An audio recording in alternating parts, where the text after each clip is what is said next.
All right, here we go. So I'm going to call it week 19. This is the wild card weekend. We got the Dolphins versus the Chiefs. So the line has Kansas City favored by 2.5. I'm sorry, by 3.5, and I'm going to take Kansas City. So the model is uh, uh, doesn't necessarily agree with that, but I'll walk you through my reasoning. So for why I'm choosing the direction I'm choosing. So the model just straight up uh, has Miami with 65% chance winning, which comes out to about 4 point spread. The raw numbers have it even broader than that.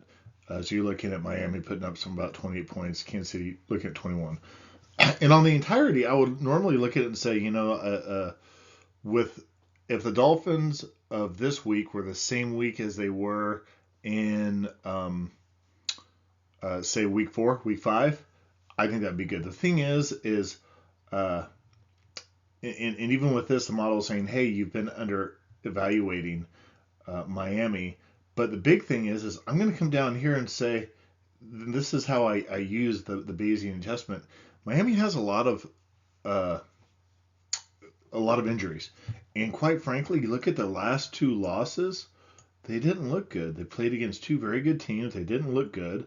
They did beat Dallas in a close game, and I'm not entirely sure Dallas is that terribly strong.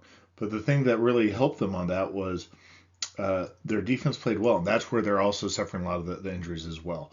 So it's because I expect Kansas City. I don't expect Kansas City to go very far in the playoffs this year. I have not been impressed with them either. I just think that the Kansas City uh, defense and their overall team has just looked stronger than what Miami has. So let's take a look at some of the additional numbers with that. So when I look at the strength that I see with Miami is going to be with their running game over here. I think the bigger thing is going to be is I don't think their passing game is really going to be there just to that extent. Just from what I've seen, I think that they've also had some injuries over there as well.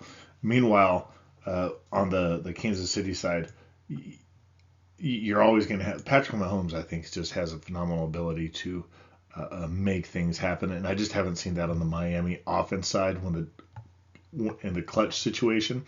When we come over here to the right, so one of the things you definitely see is both of these teams are struggling with protecting their quarterbacks. Miami is a little bit more than we see over here with Kansas City. One thing I do definitely see is Patrick Mahomes. He doesn't have a whole lot of receivers. So I don't really see either team scoring a whole lot of points. But at the same time, and that's where Patrick Mahomes is. He's going to sling it. And you're going to see some of this explosion over here. You see the same thing over here with Miami, but the difference is with Miami is they're controlling the ball a bit better, particularly from the interceptions. You see some of the fumbles is going to pop up to be a problem.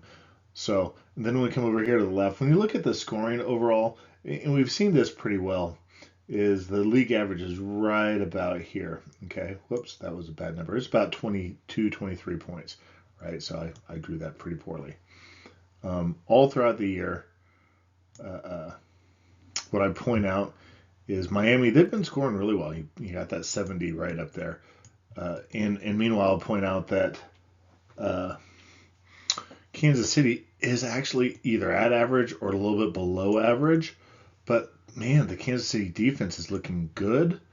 And the last few games, the Miami offense has not been looking good. So with that, I do think KC is probably got a strong likelihood of winning and probably surpassing that 3.5 point spread. So anyhow, if you like what you listen to, click like and subscribe. If you have any questions, comments, drop me a note.